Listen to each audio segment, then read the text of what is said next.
कैसे शुरू हुआ रक्षाबंधन का पर्व। राखी की पौराणिक कथाएं। भगवान श्री कृष्ण जी और द्रौपदी की कथा।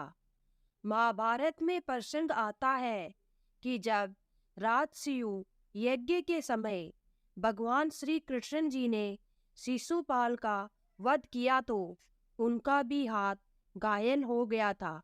उसी क्षण द्रौपदी ने अपनी साड़ी का एक सिरा भगवान श्री कृष्ण जी की चोट पर बांध दिया।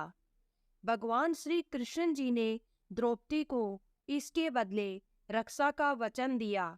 इसी परिणाम स्वरूप जब हस्तिनापुर की सभा में दुशासन द्रौपदी का चीर हरण कर रहा था, तब भगवान श्री कृष्ण जी ने उनका चीर बढ़ाकर द्रौपदी के मान की रक्षा की थी। देवी लक्ष्मी जी और राजा बलि की कथा।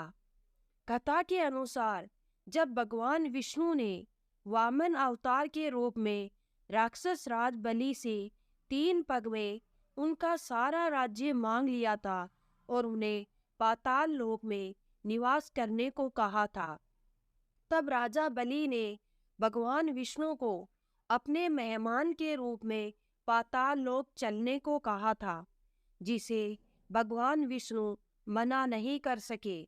लेकिन जब लंबे समय तक भगवान विष्णु अपने घर नहीं लौटे तो माता लक्ष्मी जी को चिंता होने लगी।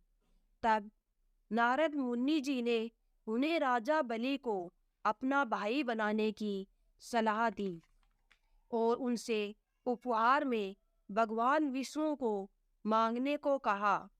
माता लक्ष्मी जी ने ऐसा ही किया और इस संबंध को प्रगाढ़ बनाते हुए उन्होंने राजा बलि के हाथ पर राखी या रक्षा सूत्र बांधा। इंद्र और सची की कथा।